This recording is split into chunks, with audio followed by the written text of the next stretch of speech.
The third Russia-Africa Conference was held in Pretoria, South Africa, 28th July 2025, by the Valdai Discussion Club and the South African Institute of International Affairs.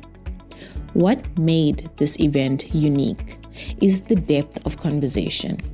It's where diplomats, researchers, and policy leaders from across Africa and Russia talk, debate, and reflect on the world as it is. You'll hear voices unpacking issues like realpolitik, historical ties, the future of BRICS, and Africa's growing global influence. So settle in, we've got a lineup ahead, and you won't want to miss a moment of what's shaping up to be one of the most timely discussions on international cooperation today.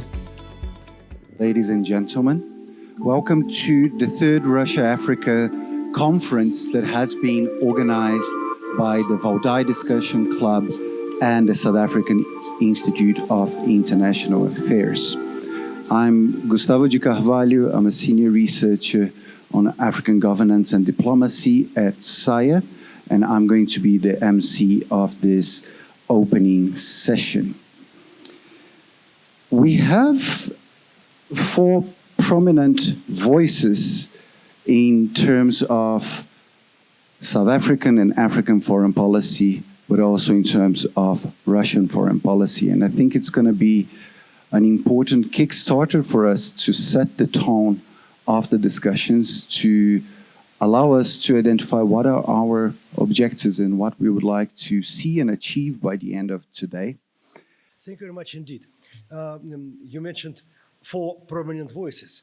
Probably I can be baritone. Somebody else can be tenor. It's up to debate. Thank you very much indeed. Good morning. It's a great honor to be among you colleagues in the company of such outstanding experts and professionals. Thank you very much for your participation in the conference. I'm very proud to say that the third Russian-African Conference, organized by the Valdai International Discussion Club and the South African Institute of International Affairs, can be considered open. I would like to express my gratitude to my South African colleagues for their cooperation in preparing our conference. I would like also to express my gratitude to His Excellency Russian Ambassador Roman Abramov and his colleagues, the Russian Embassy staff. And of course, I also want to greet Mrs. Phumzile Mazibuko, Chief Director, South African Department of International Relations and Cooperation. Thank you very much for your participation, colleagues. Previous conference were held in St. Petersburg in 2023 and in Tanzania last year.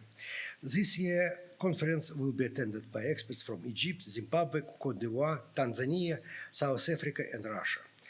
Our most important task is to form and expand a community of African and Russian experts. In such a community, we could discuss the most pressing issues of modern international life. And not only discuss them, but also prepare practical recommendations for foreign policy work.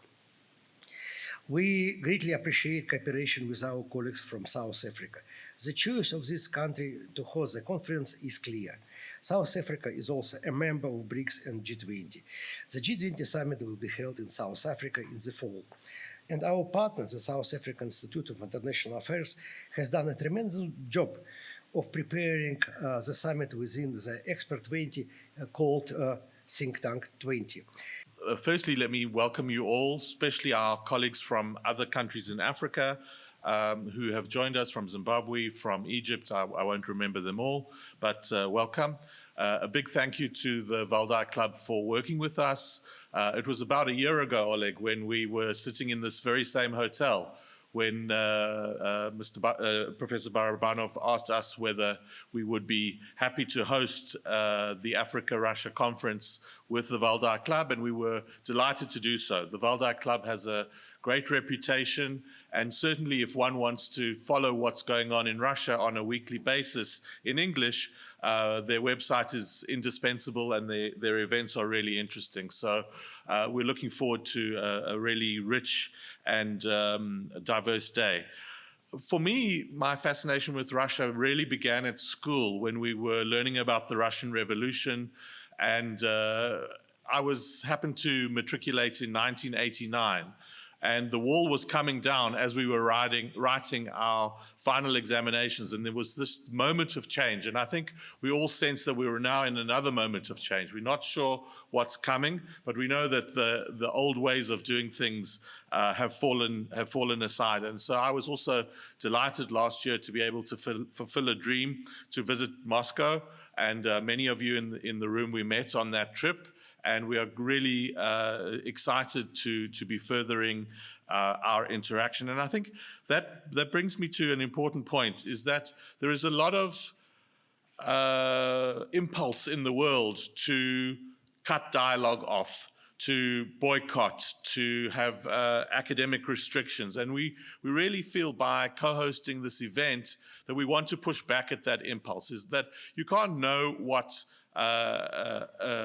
a side of a debate is saying if you don't engage with them, if you don't debate with them, if you don't discuss with them. So I'm sure we will have very robust discussions today. Also, we've been working consistently on Russia-Africa relations at SAIIA for the last 4 years, where we've had a dedicated program, and we changed it. It was first called the Russia-Africa program. We now call it the Africa-Russia program to emphasize where we're coming from and to emphasize Africa's agency in this. We are certainly witnessing a busy continent. Some have called it a new scramble for Africa's resources. Very different from the scramble that happened in the late 1800s, but a scramble nevertheless. We are seeing many old and new players on the continent, from the Americans and the Europeans to the Russians and the Chinese, to the Turkish, to the Emiratis, to Israel, to Iran.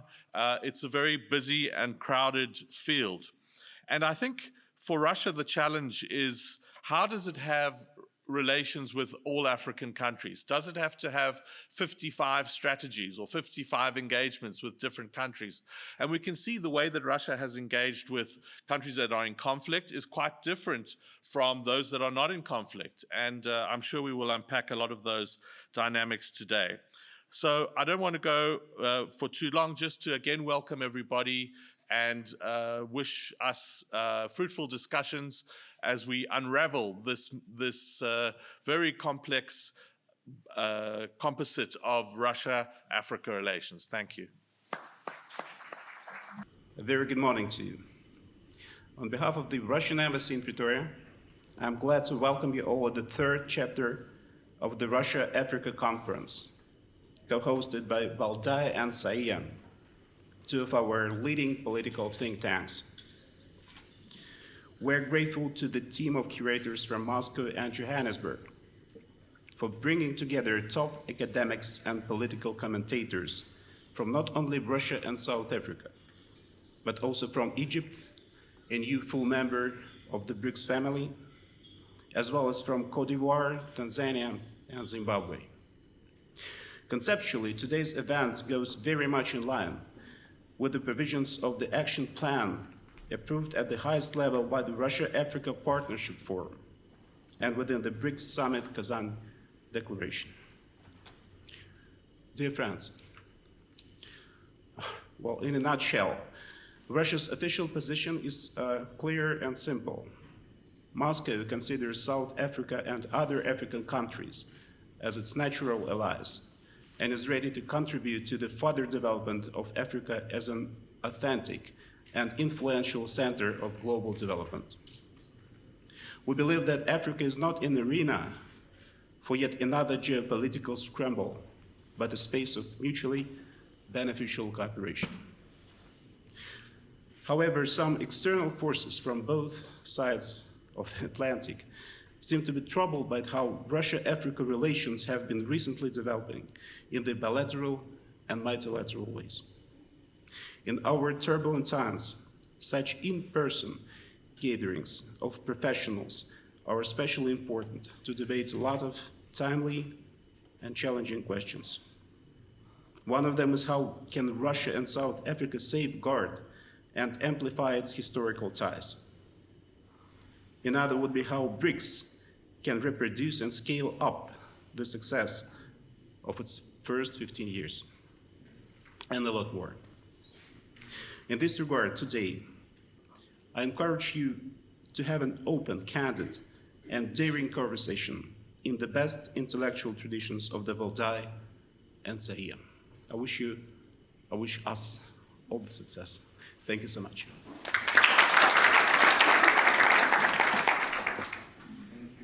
Thank you, Mr. Program Director. Your Excellency, Ambassador of the Russian Federation, Mr. Roman Abramov, the Chairman of the Board of Foundation for the Development and Support of the Valdai Discussion Club, Mr. Andriy Bedisky, the Head of the African Governance Diplomacy and Diplomacy at the South African Institute of International Affairs, Mr. Stephen Good, colleagues from DIRCO, esteemed guests, ladies and gentlemen, good morning. I'm deeply pleased to be here this morning, and I'd like to firstly convey our apology from my Deputy Director General, who is the leading voice that should be here. Unfortunately, she couldn't make it to be part of this session.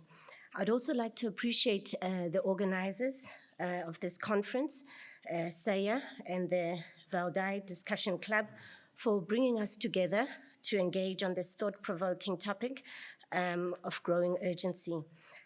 How South Africa navigates its ties with Russia and the wider world in a time of global division, shifting alliances, and contested norms. This is not just about foreign policy, but it's about sovereignty, African unity, and our continent's prosperous future. We confront a world today that is transformed by a war, by wars, I should say, US-China technological competition, trade turbulence stemming from Trump-era tariffs.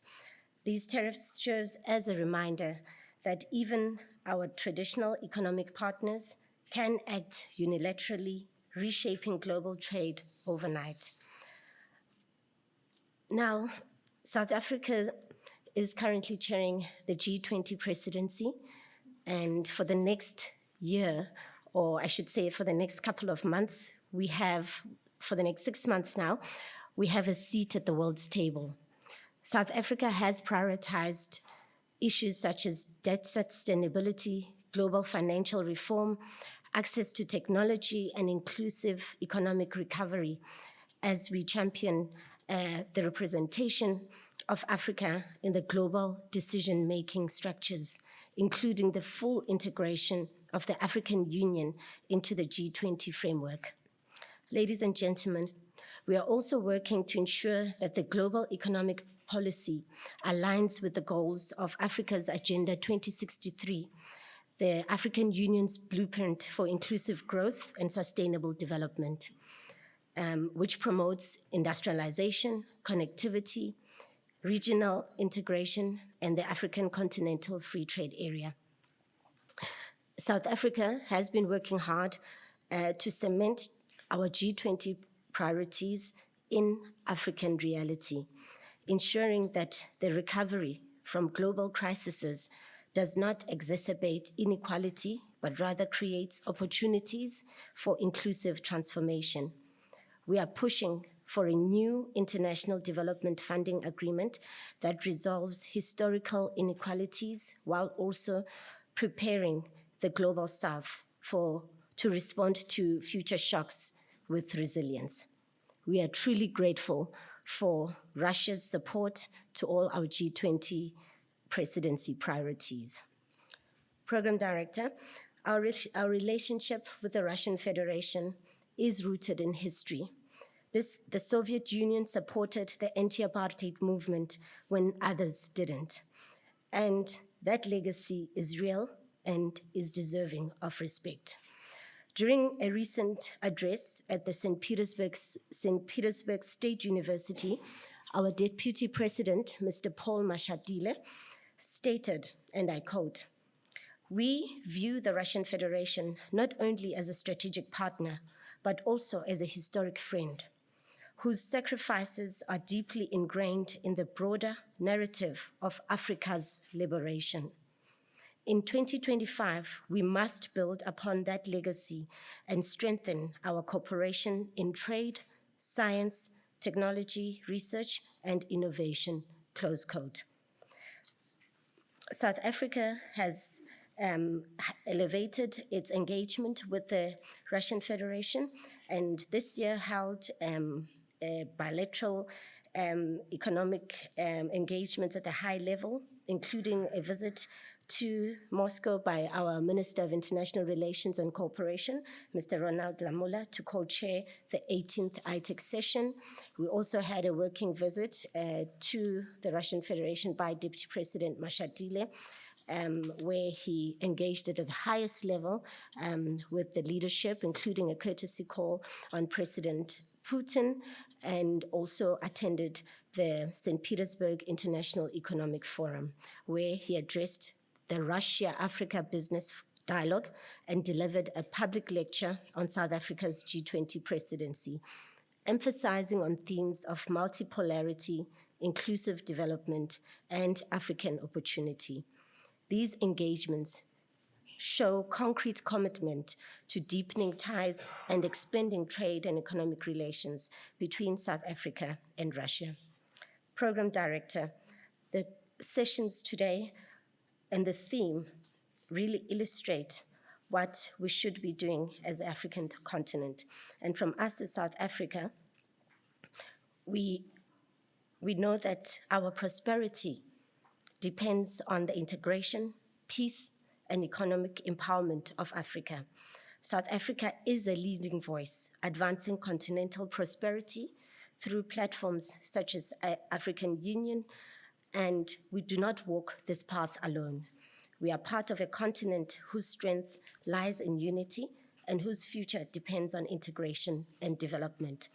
Africa's prosperity cannot be achieved if we allow ourselves to be pulled into great power conflicts that do not serve the interests of our people.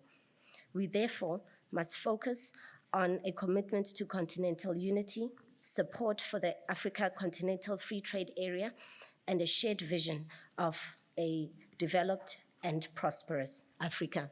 I wish you well as you discuss these important topics today. And while I won't be able to stay throughout the day, I hope to catch some of the sessions online. Thank you so much for your time. I think there's enormous potential. There are friendly relations going back many decades with Russia. But if you look at trade, it's really negligible. There's a lot of room for improvement in bilateral trade both ways, from Russia to South Africa and from South Africa to Russia. I think, though, we've also got to remember that these relations happen in an international context that is really changing. I think the wars in Ukraine and the wars in the Middle East, the advent of Donald Trump coming back to the White House has really shaken up the international system. And we look forward to exploring ways that both countries can serve their citizens best in this difficult, dangerous, volatile world. From my point of view, we can do a lot of in new technology sphere. On Saturday, Russian specialists, Russian experts, and South Africa participated in a huge conference about artificial intelligence in Shanghai. And now there is an initiative to create a sort of international organization for regulation and development of artificial intelligence, and create the society absolutely open to give opportunity for all countries participate in this education and exchange of knowledge. And in this case, for instance, in the framework of this organization, without it, Russia and South Africa can create a lot of IT products interesting for both countries.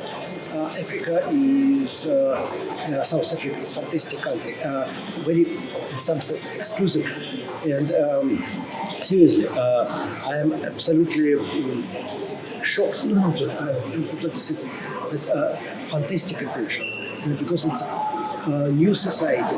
I cannot imagine such kind of society being in Russia. And it's very interesting. There are a lot of perspectives. There are a lot of challenges.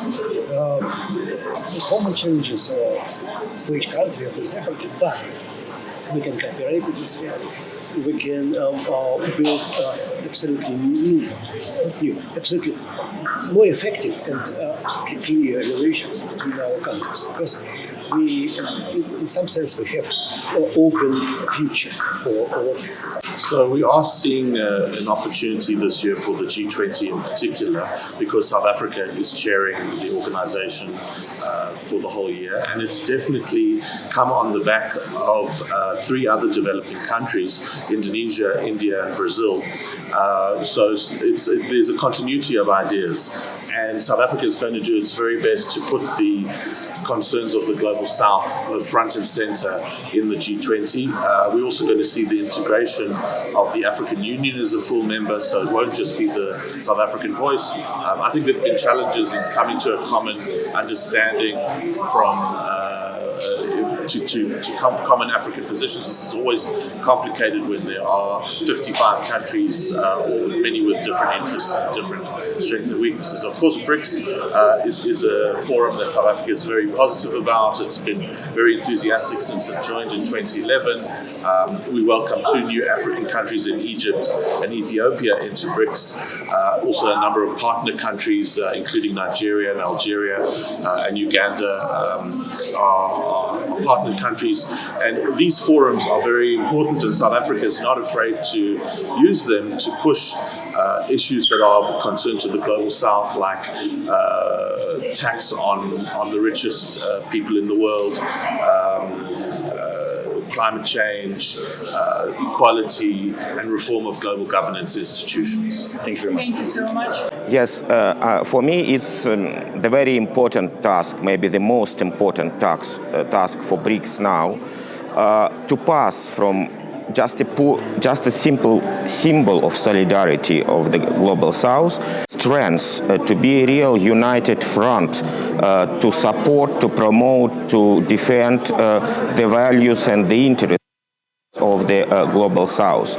And sure that we see that there are objectively different interests of various BRICS countries, because they have their own systems of government, they have their own national interests, they have their own inclusion into global value chains, into global economics. But for now, at least vis-a-vis tariff wars initiated by the United States, the pressure from the European Union and other Western countries, what we really need is more unity and more effective solidarity within the BRICS countries. And now at our conference, this question was raised quite frankly and quite openly. And for example, the colleagues from South Africa, they were saying very rightly that now Trump has chosen South Africa as a kind of a weak link within the BRICS chain. And so he's pressing South Africa. And what could be the reaction of other BRICS countries if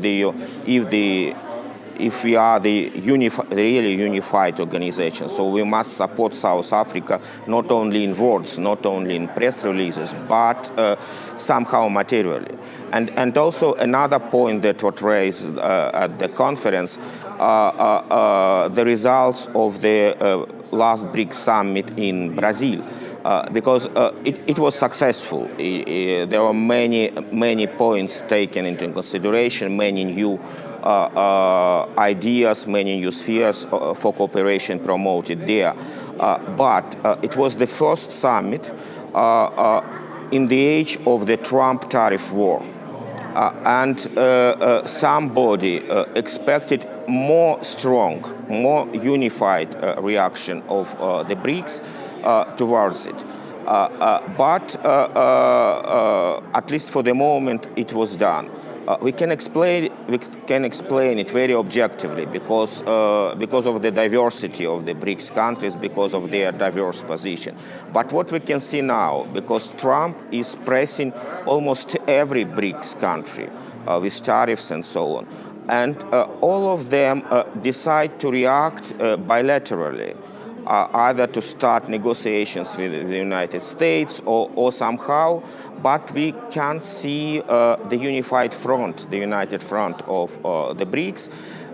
Maybe there is a fear of Trump, maybe is a kind of fear towards the global hegemon, the United States, I don't know, but this is the reality and it's a pity reality for me. First, the narrative of values was initiated by the West, by Western countries, by the US and mainly by the European Union, because they were and are promoting what they name the universal values, so that the whole world must comply to the universal value, set of values. And so the position of BRICS countries, first individually and then on the level of the BRICS, was to react to this Western value pressure, I would say, pressure on values. And in the report that I wrote for the Valdai Club and that everybody could find on our website, both in English and Russian, I tried to see the evolution of the BRICS position on the system of values from one summit to another, from the beginnings of BRICS until today. And this evolution was not so straight, was not so easy, because also it was a kind of diversity of national approaches of various countries. And it's logical that it's the country which is the host of the summit this year or that year, that country prepares, let's say, the draft of the final declaration, then sure there are some corrections and so on. But if you compare, for example, the declarations of Indian summits of BRICS with the Chinese summits of BRICS, with the Russian summits of BRICS, with the South African summits of BRICS and so on, they are different. We can find a different set of phrases, different sets of culture, different memories, and so on. And to combine everything together was quite a difficult task, I would say.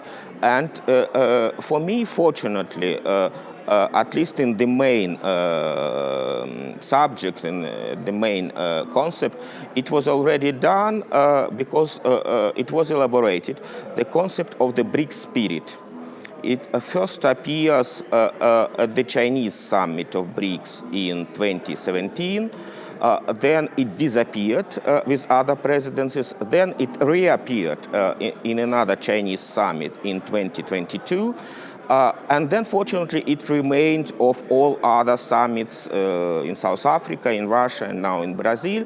And so there is a set of values like mutual understanding, like consensus, like mutual help, like democracy and inclusiveness, and some others that form together the BRICS spirit. So at least for now, the BRICS countries, and I hope Global South in general, could have answer for the Western pressure on universal values, because we have our own set of values with understanding that every country is unique and that every country has his own national historical values, cultural values, religious values, and so on. Well, it's also very important because this process to include the expert track, I would say, into the political decision-making within multilateral platforms was first done by the G20. And now I participate in many South African activities this year because South Africa is the chairman of the G20.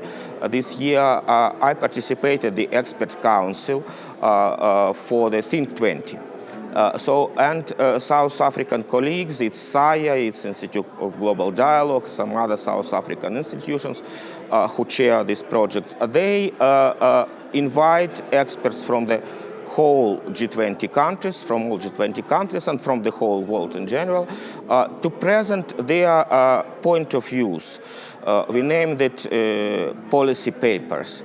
And it just also not a simple task because the academicians, we could write long articles about deep theory, something, but the problem for an academician to formulate the concrete proposal that could be realized, that, for example, I don't know, a communism. But communism, maybe unfortunately, could not be realized in practice. So it's a challenge for academicians to propose realistic policy recommendations that could be accepted by the politicians, taking in consideration domestic balance of powers in each country, international balance of power, and so on. And this work that South Africa is brilliantly doing in the G20 this year, we all trying to do also within the BRICS. And I see in the last years the academic input into the BRICS, into the policy making within the BRICS is growing. Valdai also tried to make its contribution from the Russian side. I see SAIIA and other South African institutions doing from the South African side, the same in China, in Brazil, in India, in the new BRICS members. So I hope that this process will continue and will be useful for the politicians from one point of view and for the society, for citizens, from another point of view, because what is BRICS? If we go to the street here in Pretoria or in Moscow, in Beijing, and ask ordinary people, what is BRICS? The answer, maybe, I don't know, for most part, unfortunately. So it's also a task and a challenge for academicians to promote the idea with simple language, understandable for for general society, for an ordinary people, in a good sense of the phrase, and maybe it's more important that present policy recommendations for parliaments and politicians. Thank you very much. Thank you. The Russia-South Africa Summit, Africa Summit itself, taking place in South Africa, comes at a very critical moment, one in which we all just came back from BRICS Summit in Brazil. Also, South Africa, as a member of both BRICS and G20, is going to chair the G20 in November. And as well as Russia-Africa relation is increasingly gaining momentum. I think in that context, it is quite important to have scholars from Russia, as well as across the African continent, to gather in Pretoria to change notes on key and strategic issues, which has transpired within G20 and, more importantly, within BRICS, and ensure and forge a common position as we get into G20 in November. And this is very, very important, given the geopolitical landscape that is ever changing. I think at the heart of question of debt sustainability, it's over a number of key issues. institutions of global economic governance, IMF, World Bank, how can they transform, and the kind of levels of borrowing and in which currents. And I think a lot of issues has been raised, particularly with regards to the US dollar. That at times poor countries, the bulk of them being on the African continent and across the global south, tend to pay more than what they're supposed to. The interest rates of these loans are unacceptable. The rating agencies. So there are a whole list of issues pertaining to the question of debt and debt sustainability. And the debate is ongoing at a time when the second Donald Trump administration is in power, and they've made it very clear that are not interested to discuss this as US within G20. And that brings in a challenge for G20. To what extent can they agree to lack of discussions and finding a common position on these core issues to the survival of developing countries, particularly Africa? I think it's also answering the very same issues that these institutions, alternative institutions, comes with favorable terms of borrowing and fully understand the question of development as per Africa's needs, as well as giving advisory that when you talk about borrowing, and people think of development banks as an issue of money. Development bank idea, it goes beyond just sheer cash. It's also a question of advisory, best way to achieve a strategic objective, which is of uplifting bulk majority of global people out of poverty. I think that's what is key. Thank you so much. Most welcome. First of all, I should say that we've been working with Sanusha Naidu for quite a while because we are both researchers, and research collaboration is something that inspires and fuels our relationship between South Africa and Russia. So we work quite closely with Sanusha on a BRICS book and on another project. And we wanted in this paper, in this particular paper, we wanted to look critically on the relationship, on the history of relationship between South Africa and Russia. And it has an impressive milestone, as it was said, and the relationship go beyond, even beyond Soviet Union solidarity. We have very close relationship, we had a very close relationship during the Anglo-Boer War, and that creates, I think, a cultural affinity between the two countries.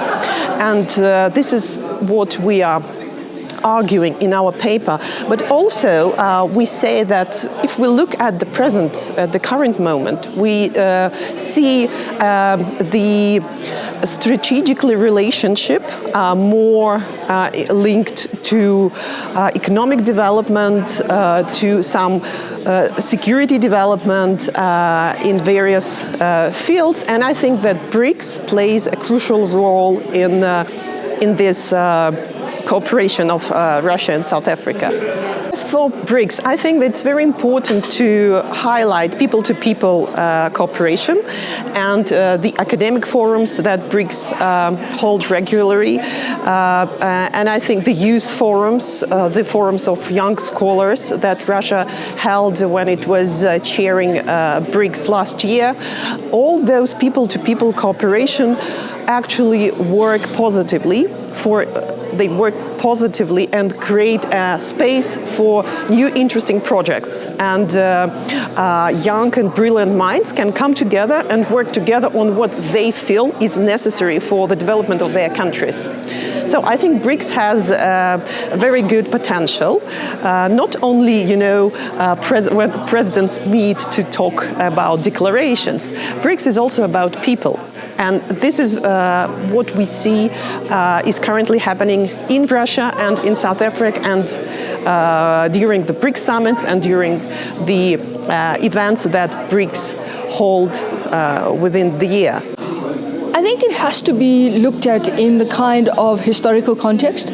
So what Lwazi spoke about now in terms of the liberation struggle, the support, the both the political, the financial, and the non-financial support that the Soviet Union gave African liberation movements, and in particular the ANC, is very critical to how much of that historical narrative informs the post-apartheid state's engagement with not the Soviet Union, but Russia. And I think we need to make that distinction between a Soviet Union was much more bigger, much more in terms of its economic and political largesse. It was a much more bigger actor in that context. Whereas as you have the shifting changes in the historical architecture and the structural conditions shift in the international system after, I wouldn't even say 89.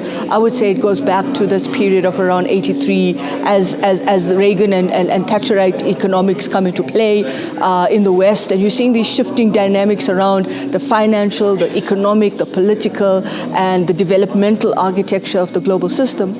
You start to see a shift in the Soviet Union. And there's a shift structurally, politically, it's economic as well as it's social.